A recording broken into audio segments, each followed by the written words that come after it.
Hello, সবাই কেমন আছেন? আশা করি সবাই খুব ভালো আছেন, সুন্দর আছেন, সুস্থ আছেন, হাসিখুশি আছেন।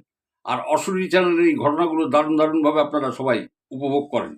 আমি সৌম্য মুখার্জি, অশরীরী চ্যানেলে আজ বুধবার আপনাদের সঙ্গে। আমি আজকে একটু ভিন্ন ধরনের ঘটনা বলি। উম এর মধ্যে যেমন অন্যান্য দিন ঘটনা বলি, তার মধ্যে একটু ভৌতিক একটু ব্যাপার-স্যাপার থাকে। অলৌকিক কিছু ব্যাপার-স্যাপার থাকে। তো আজকের ঘটনা কিন্তু একটু অন্য ধরনের ঘটনা। তো ১ম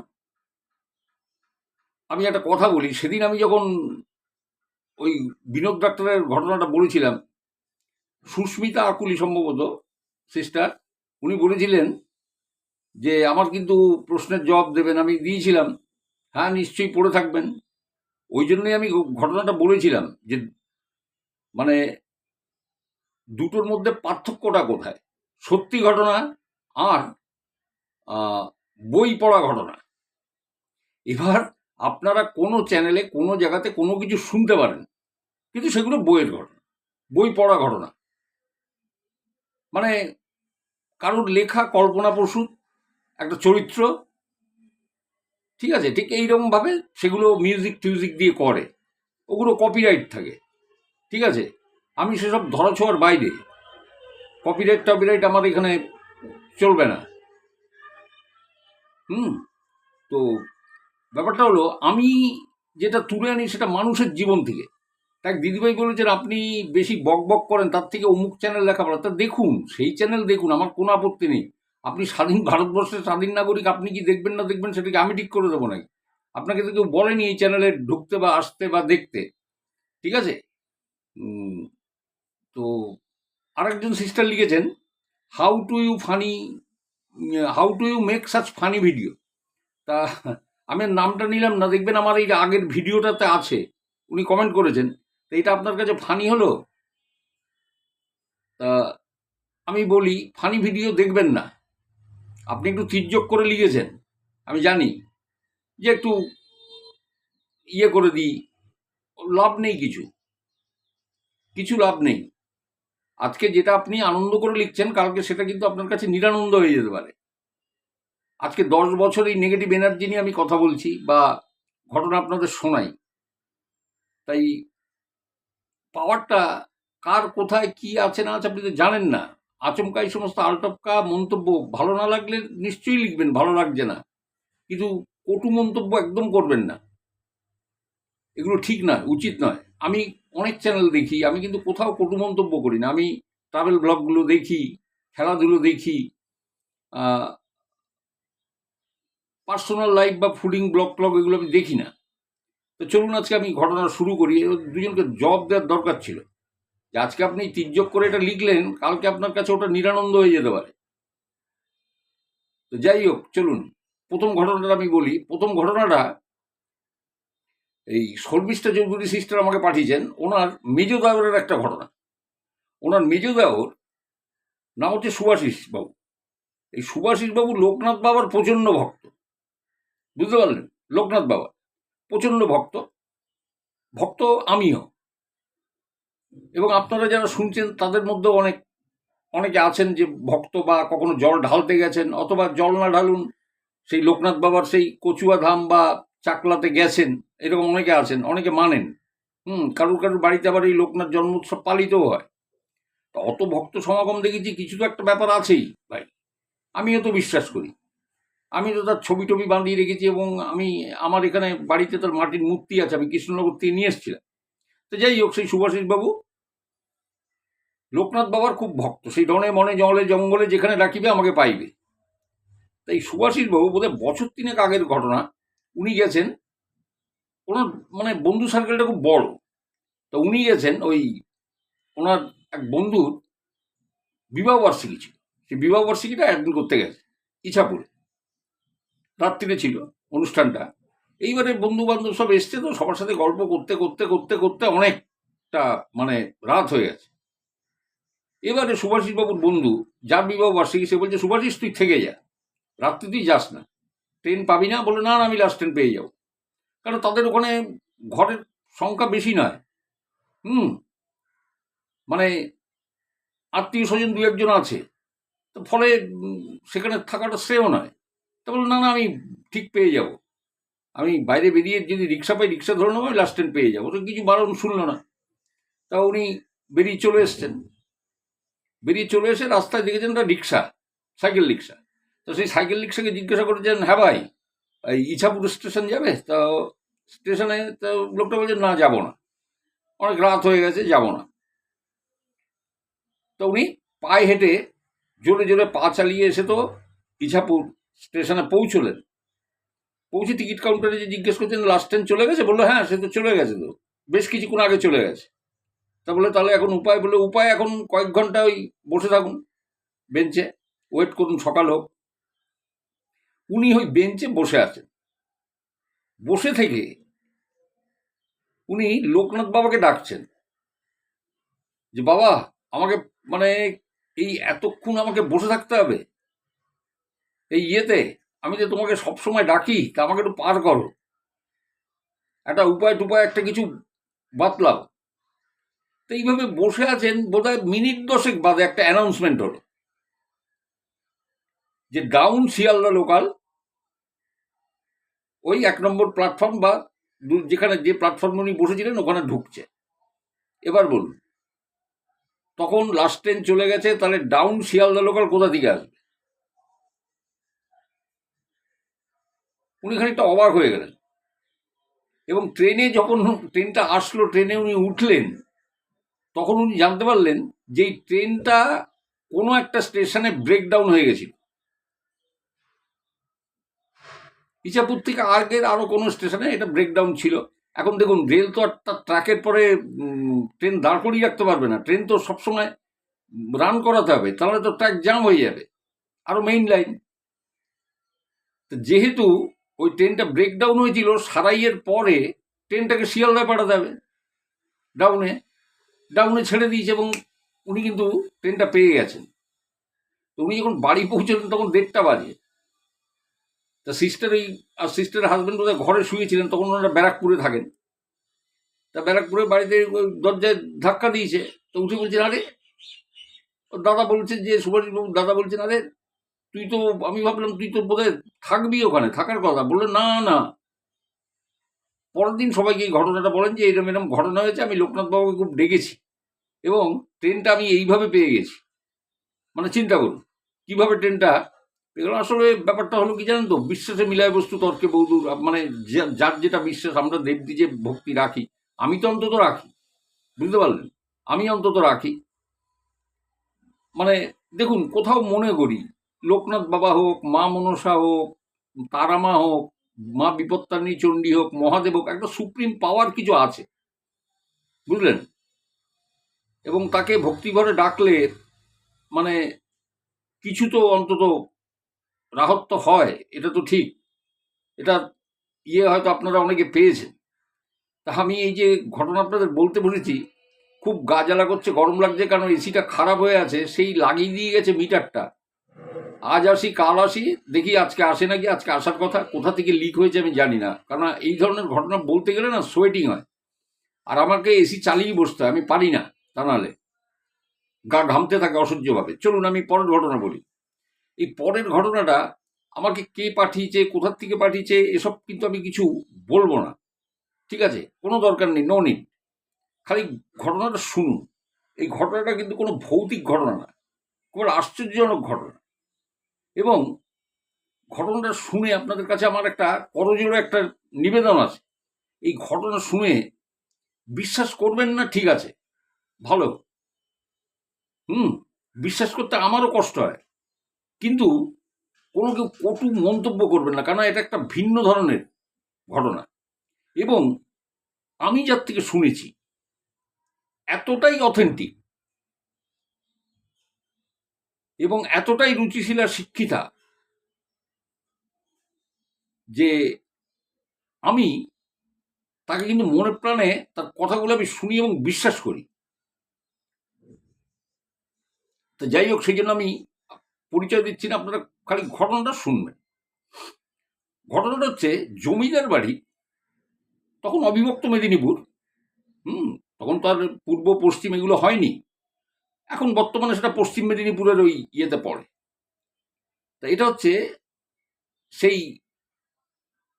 শিক্ষিত এক জমিদার বাবু, যার নাম ডাক মানে প্রচুর ছিল, প্রচুর সম্পত্তির মালিক, বিশাল জায়গা জমি, এবং খুব কাইন্ড হার্টেড লোক, খুব কাইন্ড হার্টেড, মানে বলতে পারেন মানে কি বলবো, কাউকে কোনো কিছু দিলে তিনি সেটা মানে নেয়ার প্রত্যাশা করেন না।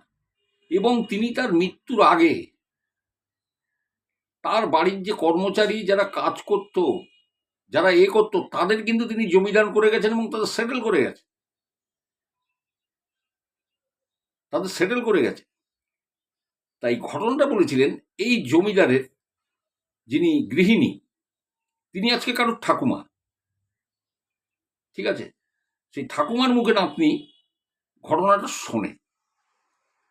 এই ঠাকুমার যখন বিয়ে হয় এই জমিদার পরিবারে, তখন ঠাকুমার বয়স খুব বেশি 12, খুব বেশি। আপনারা জানেন তখনকার দিনে কিরকম বিয়ে হতো। তো বিয়ে হয়ে শ্বশুর বাড়িতে আসার পর তার যিনি হাজবেন্ড, ওই জমিদার বাবু, তিনি তো খুব উচ্চশিক্ষিত এবং উচ্চ পদে আসীন ছিলেন, কর্মরত ছিলেন, চাকরি করতেন, খুব উচ্চ পদে চাকরি করতেন, হাইলি এডুকেটেড। তিনি তার বউকে লেখাপড়া শেখানোর জন্য বাড়িতে গুরুমশাইকে তিনি ঠিক করেন তার বউকে লেখাপড়া শেখানোর জন্য। ভাবুন কতখানি মানে মানসিক এদের পড়াশোনায় কত। তা সেই গুরু এসে এই যে ঠাম্মা যিনি গৃহবধূ হয়ে এসেছিলেন অত বছর আগে, তাকে পড়াতেন। এবং পড়তে পড়তে, যেমন ধরুন বেশ কয়েক বছর হয়ে গেল, যখন সেই মেয়েটি একটু বড় হলো, গুরুদেব যদি আসতে না পারতেন, তাহলে করতেন কি, পালকিতে করে ওই জমিদার বাবু তার স্ত্রীকে পাঠিয়ে দিতেন ওই গুরুর বাড়িতে পড়াশুনো করবার জন্য, শেখবার জন্য। তাই না, নাতনি বলছে যে আমার ঠাকুমার বাচনভঙ্গি, কথনশৈলী, মানে কোনো ঘটনা বলার যে নিপুণতা, শব্দচয়ন, এগুলো একেবারে মানে বললো সামনে বসলে আপনাকে খালি মোহিত করে দেবে, সেখানে শম্ভু মুখার্জি কোন ছাড়। আমি মানে কিছুই না, আমার থেকে আরো অনেকে আছেন যারা ভালো ভালো গল্প বলেন, ইউটিউবেও দেখবেন আছে। তা ইনিয়েতে এক্সট্রা অর্ডিনারি এই মেয়েটির ঠাকুমা। তা মেয়েটির ঠাকুমা মেয়েটিকে এই ঘটনাটা শোনায়। এই মেয়েটি কিন্তু তখন বাইরে পড়াশুনো করত এবং ছুটি ছাটাতে বাড়িতে আসতো, এবং বাড়িতে আসলেই ঠাকুমার কাছে ঠাকুমার বলার ভঙ্গিমা, ঠাকুমার শব্দচয়ন, ঠাকুমার নৈপুণ্য, এইগুলো একে আকৃষ্ট করত এবং সেই ঘটনাগুলো শুনতো। এবং এগুলো কিন্তু ঠাকুমা তাকে বলতেন যে এগুলো কিন্তু ঘটে যাওয়া ঘটনা। তাই ঠাকুমার যখন বিয়ে হয়ে এসেছিলেন তখন ঠাকুমার অনেক সই ছিল। এখন যেমন আমরা বন্ধু বলি না, তখনকার দিনে ছিল সই, সই বলে ডাকতো। একজনকে বলতেন এ সই, তোর দেখার কই, তোর তো দেখাই পাই না। তাই এক সই ঠাকুমা ছিল, যাকে তিনি সই বলে ডাকতেন। কাউকে ডাকতেন ফুল বলে, তিনি হচ্ছেন ফুল ঠাকুমা এই মেয়েটি। এবং এই যে সই ঠাকুমা, ফুল ঠাকুমা, এই ঠাকুমার যে ছেলে এবং এই মেয়েটার যে পিসিরা, তারা কিন্তু এই সই ঠাকুমা, ফুল ঠাকুমাকে সইমা, ফুলমা এই বলে সম্বোধন করত, এতটা সম্মান করত। তা সেই সই ঠাকুমা যিনি, তিনি এই মেয়েটির ঠাকুমাকে এই ঘটনাটা শুনিয়েছিলেন। এবার ঘটনাটা আমি আপনাদের বলি, আমি ঠাকুমার সম্বন্ধে একটু বিবরণটা দিয়ে নিলাম, খুব বড় ফ্যামিলি। এই সই ঠাকুমা ঠাকুমাকে বলছেন যে ওনার যে শ্বশুর মশাই, ওই সই ঠাকুমার শ্বশুর মশাই, উনি তৎকালীন মানে ওই জমিদার বলতে কি মানে হাফ জমিদার ধরুন। তখনকার দিনে তো অনেকেরই মানে প্রচুর জায়গা জমি যাদের থাকতো, তারাই প্রায় বলতে গেলে ওই জমিদারি একটা ব্যাপার থাকতো। তাই এই যে সই ঠাকুমার যে শ্বশুর মশাই, এনার নাম ছিল রাজা। ঠিক আছে? তার নামও রাজা, কাজকর্মও রাজার মতো। তো এনার জমিদারি কতটুকু? 43 বিঘে, 43 বিঘে জমি এনার ছিল। এবং ওই 43 বিঘে জমির মধ্যে এনাদের বাড়ি, পুকুর, চাষের জমি, বাগান, গাছপালা, গোশালা, মানে 43 বিঘে তো কম নয় বলুন। 43 বিঘে ঘুরে দেখতে সময় লাগবে। 43 বিঘে জায়গা কম। তো যাই হোক, সেখানে সমস্ত কিছু ছিল। কিন্তু এই সই ঠাকুমার হাজবেন্ড যিনি, তিনি কিন্তু অত্যন্ত ভালো মানুষ ছিলেন। অথচ এই সই ঠাকুমার যিনি শ্বশুর মশাই, যার নাম রাজা বাবু, যার এই 43 বিঘে জমি এবং জমিদার, তিনি অত্যন্ত, মানে কি বলবো, আত্মহংকারী, দাম্ভিক, এবং পাওনা গন্ডাটা ঠিক মতো একদম কষে বুঝে নেওয়া। বুঝতে পেরেছেন? মানে এক কথায় খুব একটা ভালো লোক না, খারাপ লোকই আপনারা বলতে পারেন, যথেষ্ট খারাপ। তখনকার দিনে আমি বলি আপনাদের, এই উড়িষ্যার ময়ূরভঞ্জ, বলে যে জায়গাটা আছে, এর আগেও একটা ঘটনা আমি বলেছিলাম এই ময়ূরভঞ্জের কথা। ওই ময়ূরভঞ্জের প্রত্যন্ত গ্রাম থেকে, প্রত্যন্ত প্রান্তিক গ্রাম থেকে ওই আদিবাসী যারা লোক, তারা কিন্তু আসতো এইখানে কাজ করতে। মানে এইসব জমিদার বাড়িতে যেমন ধান চাষ করা, এই ধান করবে, মানে মাঠে লাঙল দেবে, বীজ, ধানের চারা পুঁতবে, সেই ধান বড় হবে, পাকবে, কাটবে, ঝেড়ে ঝুড়ে, তারপরে মাস চারেক বাদে এদের টাকা পয়সা নিয়ে এরা বাড়ি যেত। ঠিক আছে? তা এই সমস্তের জন্য লোক লাগতো। ফলে এই মেয়েটির বাড়িতেও, এই যে ঠাকুমার কথা বলছি, যে জমিদার বাবু, এনাদের বাড়িতেও আসতো ওই থেকে, ওই ময়ূরভঞ্জের ওই প্রান্তিক ওই জায়গা থেকে আদিবাসীরা। সে কথায় পরে যাচ্ছি। তাই ওনার বাড়িতে এরকম, এবং ওই যারা ওই ময়ূরভঞ্জ থেকে আসতো যারা, তাদের থাকবার জন্য কিন্তু ঘর ছিল। ওই 43 বিঘে জমির মধ্যেই তাদের আলাদা থাকার জায়গা ছিল। তারা খেত দিত, ওখানে চাষাবাদ করতো। আবার সিজন শেষ হলে তারা তাদের পাওনা গন্ডা বুঝে নিয়ে, জমিদারবাবু থেকে নিয়ে তারা দেশে চলে যেত, ওইটাই আয়। তা একবার এদের সাথে দুটো বাচ্চা ছেলে, মানে অল্প বয়সী, মানে কি বলবো, ওই 11-12 বছর এইরকম, একটা বয়স বোধহয় 9 আর একটা বোধহয় 11, এইরকম দুটি ছেলে এদের সাথে আসে। তার বাবা মা আসেনি, এরা আসে ওই কাজের জন্য। তাই এদের দিয়ে কি কাজ করাবে?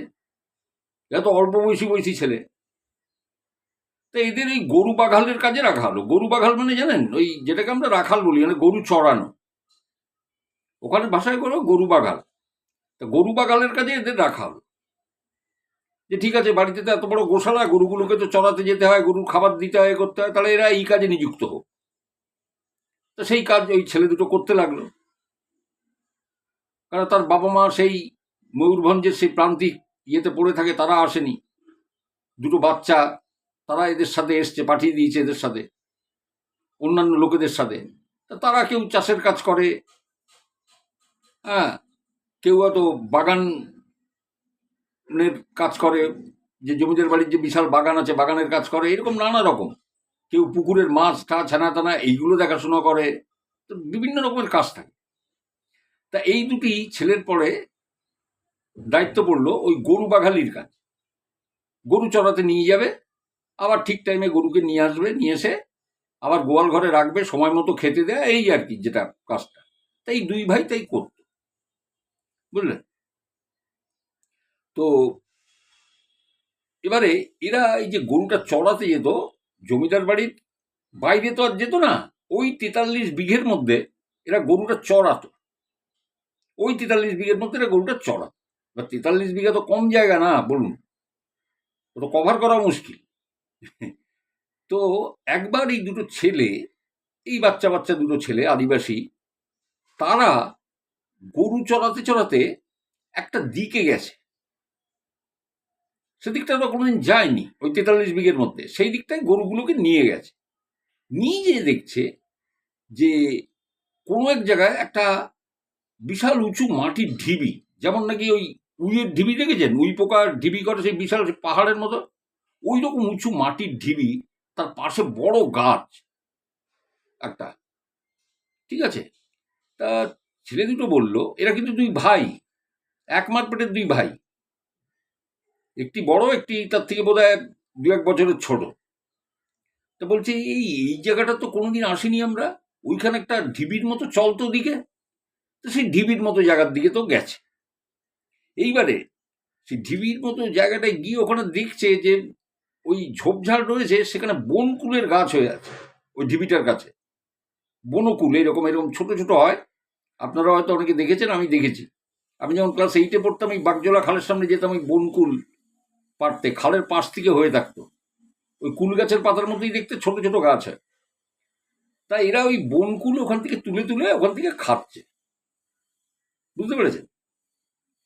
বনকুল খাচ্ছে খাচ্ছে, খেতে খেতে হঠাৎ দেখে যে ওই যে ঢিবিটা, সেখান থেকে একটা বিশাল বড় সাপ, মানে যে সাপের কথা বলা হয়েছে দেখলে আমাদের গায়ের রক্ত হিম হয়ে যাবে, অত বড় সাপ, সে এইরকম ধাস করে ফনা ধরে উঠে ওদের তাড়া করেছে এই দুই ভাইকে। কিন্তু এই দুই ভাই কিন্তু গুণিন বিদ্যা জানত, এবং এটা এদের মা বাবার থেকে শেখা গুণিন বিদ্যা জানত। ওই বড় ভাই ওই মন্ত্র পড়ে ওই গুণিন বিদ্যা করে সাপটাকে শান্ত করে। সাপটা আর এদের কিছু বলে না। সাপটা, এরা ঘুরে বেড়াচ্ছে, সাপটা এদের পাশ থেকে ঘুরছে, ওই যে গরুগুলো চড়ছে ওই গরুর পাশ থেকে ঘুরছে, কিন্তু এদের কামড়াচ্ছে না। এবং এরা রোজ ওই সাপকে দেখবার জন্য এবং ওখানে গরু চড়াবার জন্য ওইখানেই যেত, পার্টিকুলার ওই জায়গাটাতেই যেত, প্রায় দিনই ওই জায়গাটাতে যেত। এবং ওই যে মন্ত্র যখনই বলতো, গুণিন বিদ্যা জানতো, তো ওই সাপটা বেরিয়ে আসতো, বেরিয়ে এসে এই গরুর পাল ঘাস খেতে খেতে এদিকে ওদিকে যাচ্ছে, সাপও সেই গরুর সাথে সাথে পাশ দিয়ে চলতো। কখনো দুই ভাই হয়তো বাঁশি বাজাতে বাজাতে ওই মাটির ঢিবির উপরে শুয়ে ঘুমিয়ে পড়েছে, ওই সাপ কিন্তু পাহারা দিচ্ছে গরুদের। উঠে দেখছে যে সাপ তখনও আছে, গরুর পাশে ঘুরে বেড়াচ্ছে, কিন্তু কাউকে কাটেনি। একটা গরুকে যে দংশন করবে বা এদের দম না, কোনো ব্যাপার না, এরা নির্ভয়ে যেত।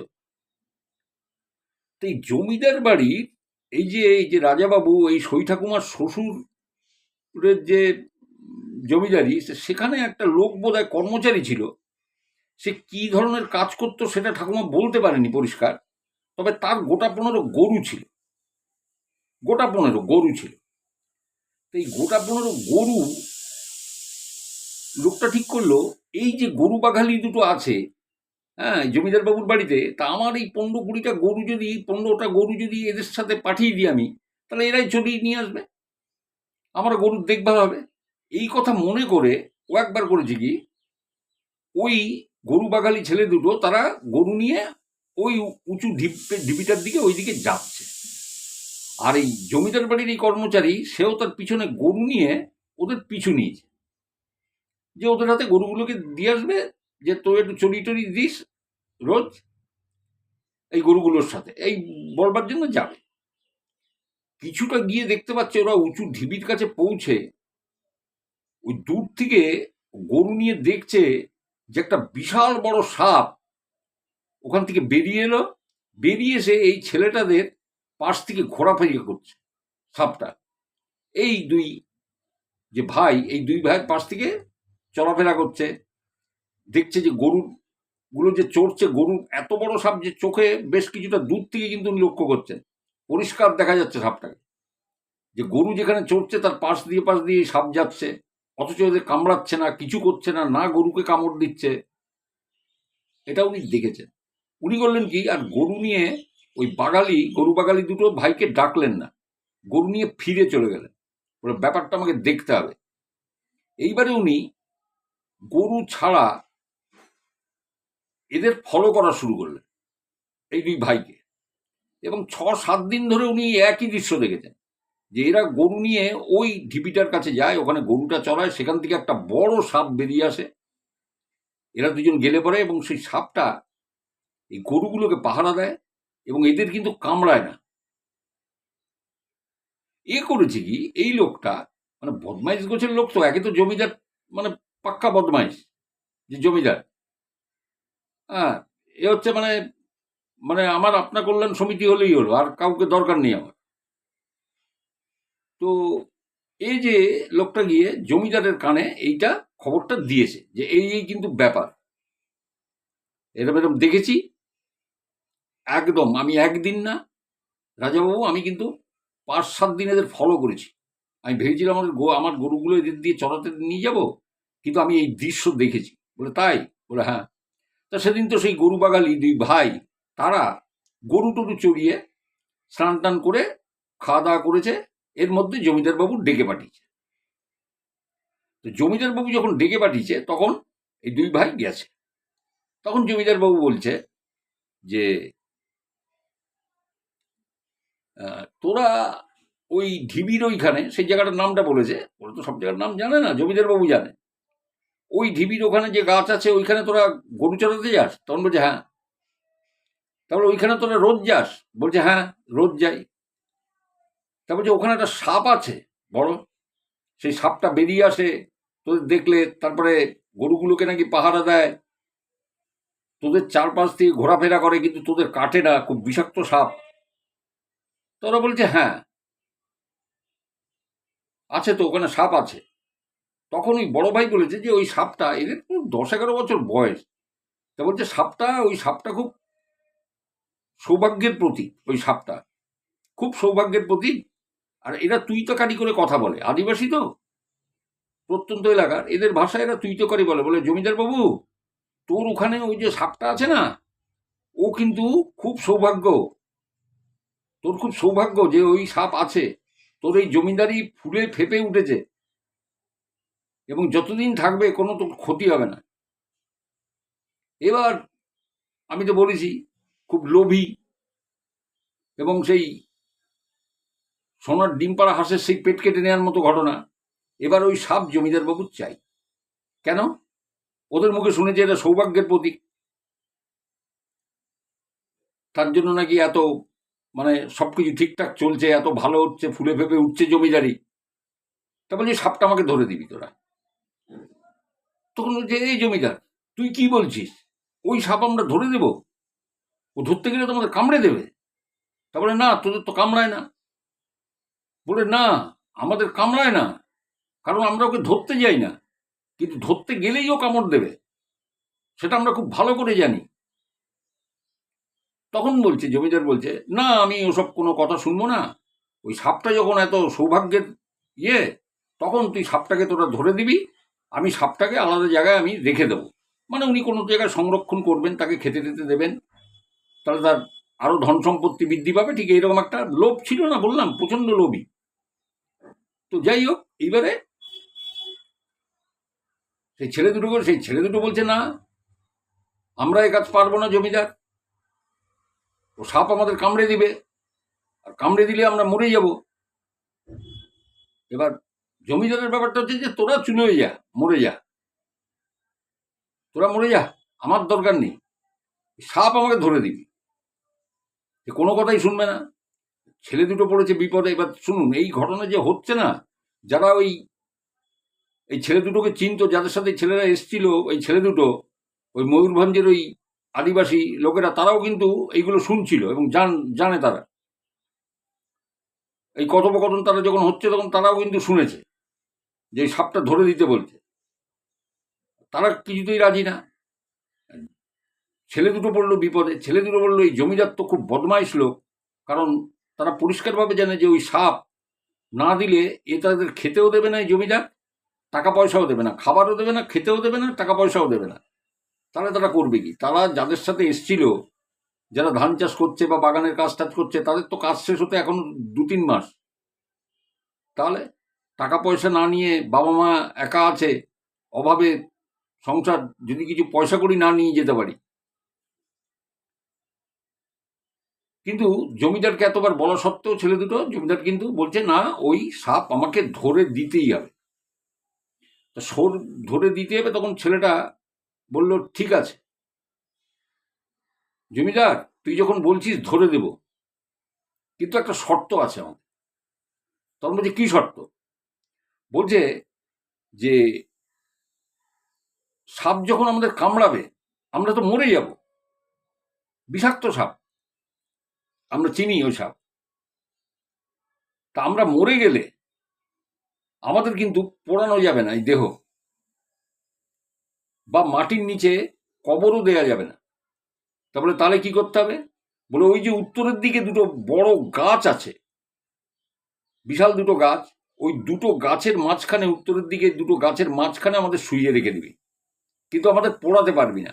এটা কিন্তু যখন বলছে, তখন ওই যে মানে যারা এই ময়ূরভঞ্জের এই আদিবাসী যারা কামলা কাজ করতে আসতো, তারাও কিন্তু সব এইটা শুনছে, তারাও সামনে দাঁড়ানো, শুনেছে সব।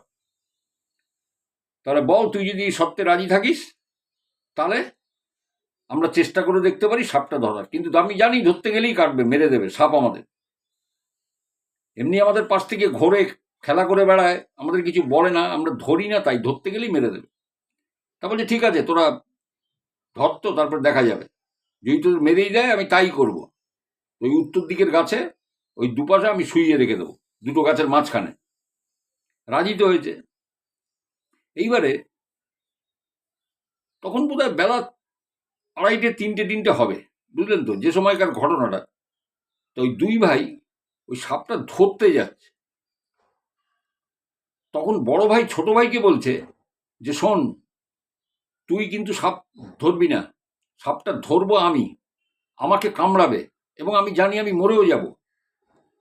তুই খালি একটা জিনিস লক্ষ্য রাখবি, যে আমার দেহ যেন পুড়িয়ে দিতে না পারে, আর আমাকে যেন মাটিতে কবর দিতে না পারে। আমার দেহটা যেন ওই দুটো গাছের মাঝখানে শুইয়ে রেখে দেয়া হয়। এটা ছোট ভাইও জানতো, এই বিদ্যাটা জানতো ওরা। তা যার জন্য বড় ভাই ছোট ভাইকে বারণ করলো যে, তুই তাহলে বাধাটা দিতে পারবি, আর আমাদের ওই অঞ্চলের লোক তো সবাই এখানে কাজ করছে, তারাও শুনেছে জিনিসটা, তুই প্রতিবাদ করবি। বলে ঠিক আছে। এবার ও তো সেই যে গিয়ে মন্ত্র পড়েছে, মন্ত্র পড়লে সাপটা বেরিয়ে এসছে। ও সাপটাকে ধরতে গেছে, সাপ দিয়েছে কামড়। আর জমিদার বাবু দেখেছে, পিছনে পিছনেই যাচ্ছিল ওই সাপটা ধরা দেখতে, এবং কামড় দিতেই ছটপট ছটপট করতে করতে ছেলেটার জায়গায় শেষ, বড় ছেলেটা। তখন কি করে?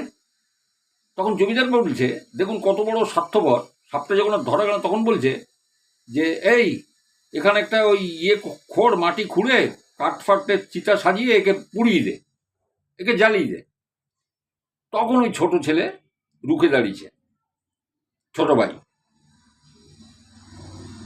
এবং শুধু তাই না, ওদের অঞ্চলের ওই ময়ূরভঞ্জের যারা ওই আদিবাসী যারা ওদের ওখানে কাজ করতো, তারাও সব প্রতিবাদ করে উঠেছে, বলে না জমিদার, এটা হতে পারে না, তো এটা হতে দেবো না। তুমি কথা দিয়েছো যে ওদের পোড়াবা না, যে মারা যাবে। ওই দুটো গাছের উত্তর দিকে ওই দুটো গাছের মাঝখানে তাকে শোয়াতে বলেছিল, সে তোমার কাছে এই শর্ত রেখেছিল, কারণ তুমি বলছো পুড়িয়ে দেবে। না, তা তো হবে না। এবার সমস্ত ওই সম্মিলিত প্রতিবাদের কাছে তার তো কাজের লোক থাকবে না। জমিদার হেরে যায়, দেখছে আমার তো সব কাজের লোক চলে যাবে। তাহলে জমিদার বলে, ঠিক আছে, ওই দুটো গাছের মাঝখানে শুইয়ে দাও। আর ওর ভাই বলে, আমি দাদার সাথে আমি রাত্রে থাকবো ওইখানে বসে। এইবারে যারা ওই আদিবাসী যারা, তারা কিন্তু ব্যাপারটা সব জানতো যে কি হতে চলেছে, কি হতে চলেছে, তারা কিন্তু ব্যাপারটা সব জানতো, এবং কি হবে তারাও জানতো। এবং এরা যেই গুণিনী বিদ্যাটা জানে সেটাও ওরা জানতো। তাই এবার কি হবে সেটা আমি আপনাদের বলি, বা কি হয়েছে। ব্যাপারটা হয়েছে, যখন ওই সাপটা ধরতেই হবে, ধরার কথা বলল, তখন এই দুই ভাই জমিদার বাবুকে বলেছিল যে এইরকম লম্বা সাইজের 3টে লাল কাপড়ের টুকরো দিতে, লাল কাপড়ের টুকরো লম্বা লম্বা। জমিদার বাবু দিয়েছিল। যখন এই বড় ছেলে সাপটা ধরতে যাবে, ছোট ভাইকে বারণ করলো, বলে তুই যাবি না। এক একটা কাপড়ে 7টা করে গিট দিয়েছে, এক একটা কাপড়ে, এখানে একটা গিট, এখানে একটা গিট, এখানে একটা গিট, এরকম করে এক একটা কাপড়ে 7টা, মানে 3টে কাপড়ে 3 7 21টা গিট। দেখুন গুণিন বিদ্যা, এবং প্রত্যেকটা গিটের মধ্যে একটা মাটির কড়ি এরকম রয়েছে। ঠিক আছে, এই 3টে কাপড়ে গিট দিয়ে ওর মা বাবার কাছে খবর পাঠিয়ে দিয়েছে।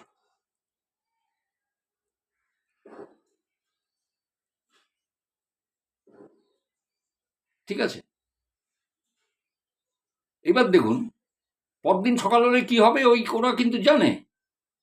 পরদিন সকাল হয়েছে, এবার জমিদার বাবু বলছে ওই ছেলেটা তো মরে গেল, এই ওর ভাইটা ওইখানে সারা রাত ধরে বসে আছে, কি হয়েছে। জমিদার বাড়িতে সবাই উঠেছে সে দেখার জন্য। গিয়ে দেখছে যে উত্তরের দিকের দুটোই গাছের মধ্যিখানে ওই ছেলেটার বাবা, মা, ও ছোট ভাই, আর যাকে সাপে কেটেছিল বড় ভাই, সে উঠে বসে আছে।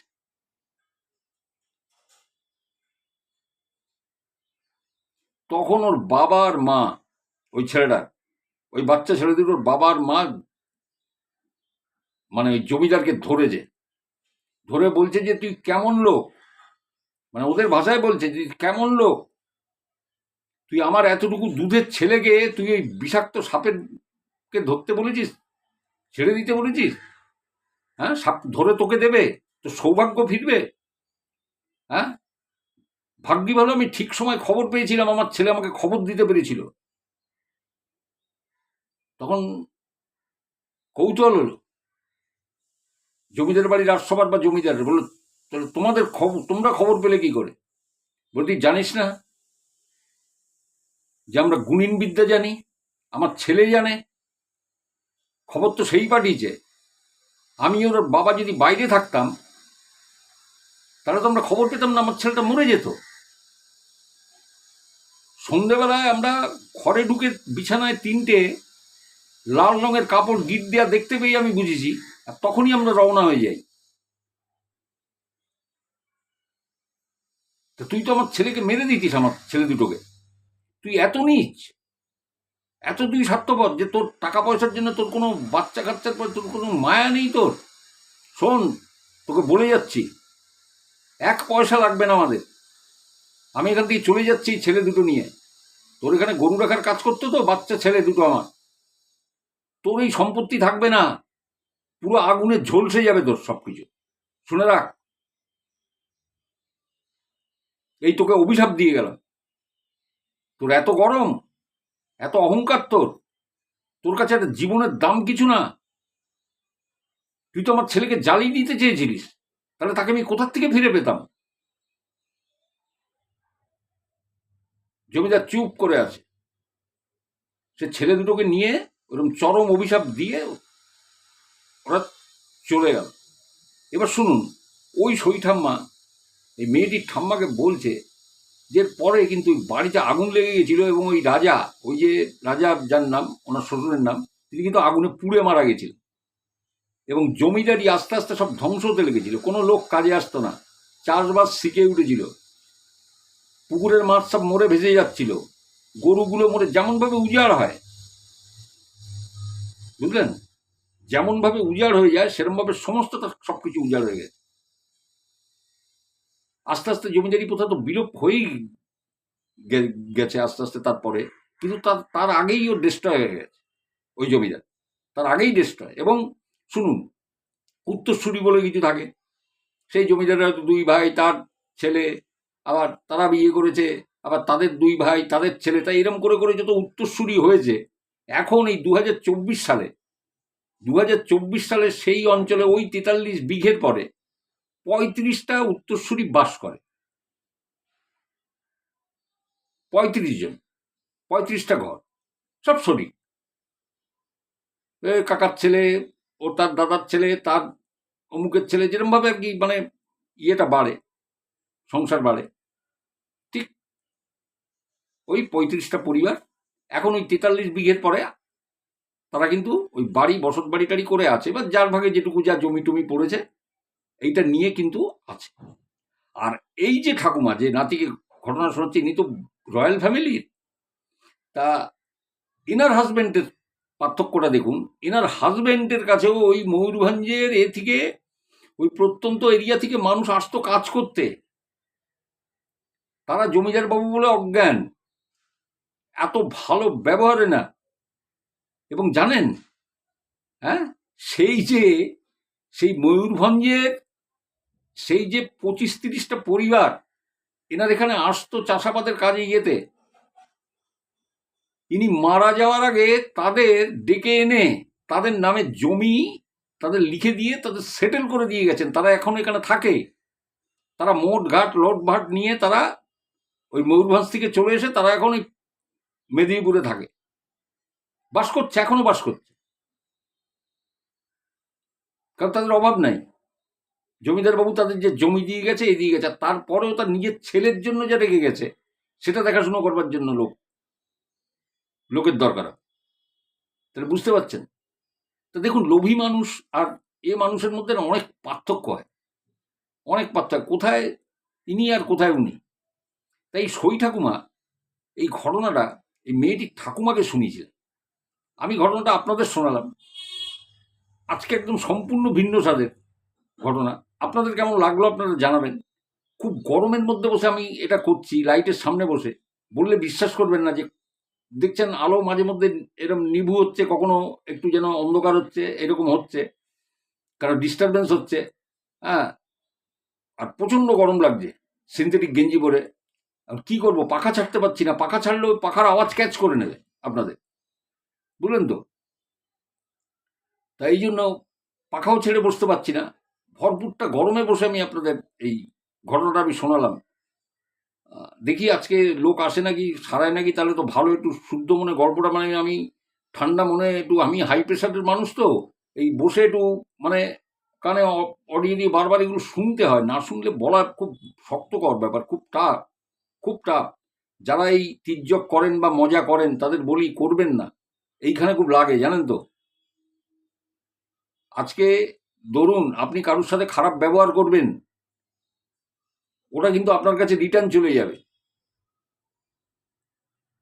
আমি কাউকে বাজে কথা লিখি না, এত আমি আপনাদের মতো পাগল। এই ইউটিউব চ্যানেল খুঁজি, ওই ট্রাভেলিং ব্লগগুলো দেখি, জানেন তো, ট্রাভেল ব্লগগুলো। ট্রেনে করে যাচ্ছে, মনে হয় যেন আমিও তাদের সাথে সাথে যাচ্ছি, এরকম একটা অনুভূতি আসে, আমার খুব ভালো লাগে। কোনো কন্ট্রোভার্সি চ্যানেল আমি দেখি না, খেলার চ্যানেল দেখি। কেউ যদি রাজনৈতিক বিশ্লেষণ করতে বসেন, যদি আমার মনে ধরলো যে হ্যাঁ উনি তো পারফেক্ট কথা বলছেন, আমি বলি আপনি সঠিক বলেছেন মনে হচ্ছে। কিন্তু ওই যে চট করে আসলাম, এসেই একটা ইয়ে দিয়ে চলে গেলাম।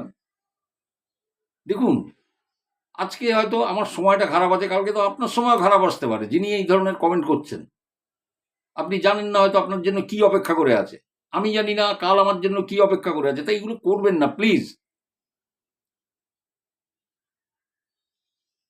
আমি কিন্তু ইচ্ছে করলে চ্যানেল থেকে বের করতে হতো, আমি করি না, খারাপ লাগে। আমরা বাঙালি, আমরা সুসভ্য জাতি, আমরা মানে সবাই আমাদের করে একটু একটু নেক নজরে দেখে বাঙালিদের, জানেন তো। কারণ বাংলার সংস্কৃতি, বাংলার সমস্ত কিছু নিয়ে বাঙালির একটা অস্মিতা আছে, সেই জায়গাটাকে কুলুষিত করবেন না। সবাই খুব ভালো থাকুন, সুস্থ থাকুন। আপনাদের যার কাছে ঘটনা আছে আপনারা পাঠাতে পারেন, হয় আপনার সাথে হয়েছে অথবা আপনি কারোর থেকে শুনেছেন। তাহলে আমার হোয়াটসঅ্যাপের ঠিকানায় চলে আসবেন। আমার হোয়াটসঅ্যাপে আসার ঠিকানাটা হলো, আমার চ্যানেলে যাবেন, যেখানে লেখা আছে মা ঠাকুমা দাদু আশ্রম অতীত, ওই জায়গাটা প্রেস করুন, দেখুন ডেসক্রিপশন আপনার সামনে আসবে, ওর নিচে আমার হোয়াটসঅ্যাপ নম্বর আছে, এসে হাই লিখবেন। ঠিক আছে? যারা যারা এসছেন এর আগে হোয়াটসঅ্যাপে বলেছেন ঘটনা পাঠাবো, এখনো পাঠাননি, তাদের কাছে অনুরোধ আপনারা আপনাদের ঘটনাগুলো পাঠাবেন।